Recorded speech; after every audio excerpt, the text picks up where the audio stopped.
সহজের মাকে আর হারাতে চাই না। আজ কথাগুলো খুব মনে পড়ছে। হয়তো অনেক বন্ধুকেই রাহুল এই লাইনটা বলতো। নমস্কার বন্ধুরা, সম্পূর্ণা সোমা চ্যানেলে আরেকটি নতুন ভিডিও সবাইকে স্বাগত। বিস্তারিত জানতে দেখুন আজকের প্রতিবেদনটি। বাংলা সিনেমায় আসা মধ্যবিত্ত পরিবারের দুজন ছেলে মেয়ে রাহুল আর প্রিয়ঙ্কা। রাজ চক্রবর্তী পরিচালনার প্রথম সিনেমাতেই দুরন্ত উত্থান। এই দুই তারকার জন্ম হলো আর তখন থেকেই শুরু হলো উভয়ের মধ্যে প্রেম পর্বের পালা। সবার সকল বাধাকে এড়িয়ে দিয়ে নিজেদের প্রেমকে এই দুনিয়াতে দুরন্তভাবে প্রতিষ্ঠা করে।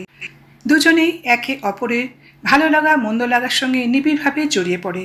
ক্রমশই তাদের সম্পর্ককে ঘিরে টলিপাড়া রাজনীতি বিস্তর হয়েছে।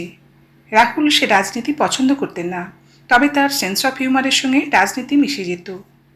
রাহুল বলতেন, oh la la I love you my Sonia, নাকি ভারতের একমাত্র গান যাতে রাহুল, প্রিয়ঙ্কা ও সোনিয়া আছে। এক সাংবাদিক রাহুল সম্পর্কে স্মৃতিচারণায় বলেছেন, তার সঙ্গে আমার সম্পর্ক সাংবাদিক আর অভিনেতার পেশাদার আদান প্রদানের, কিন্তু তার মধ্যে সবচেয়ে বেশি করে ঢুকে পড়ল রাহুল প্রিয়ঙ্কার প্রেম। সময়ের সাথে সাথে তাদের দুজনের প্রেম পরিণতির পথে এগিয়ে চলে। গল্ফ গ্রিনের উদয় সদনে বেশ ধুমধাম করে দুজনের বিয়ের আসর জমেছিল। বেশ কিছু বছর পর হঠাৎ রাহুলের ফোন। কত নম্বর যেন মনে পড়ছে না ঠিক আজ। বিবাহবার্ষিকীতে প্রিয়ঙ্কাকে প্রেমপত্র লিখবে। তখন একটি কাগজের অফিসে চাকরি করেন সেই সাংবাদিক।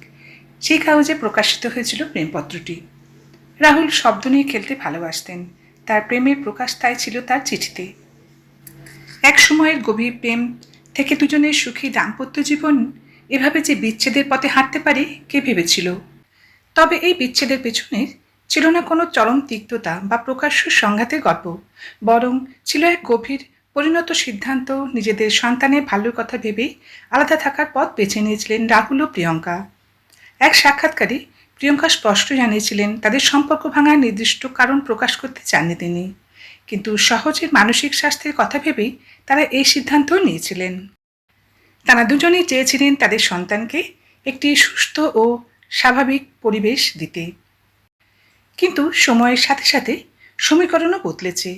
2023 সালে সন্তানের ভবিষ্যতের কথা ভেবেই আবারও কাছাকাছি আসেন রাহুল ও প্রিয়ঙ্কা।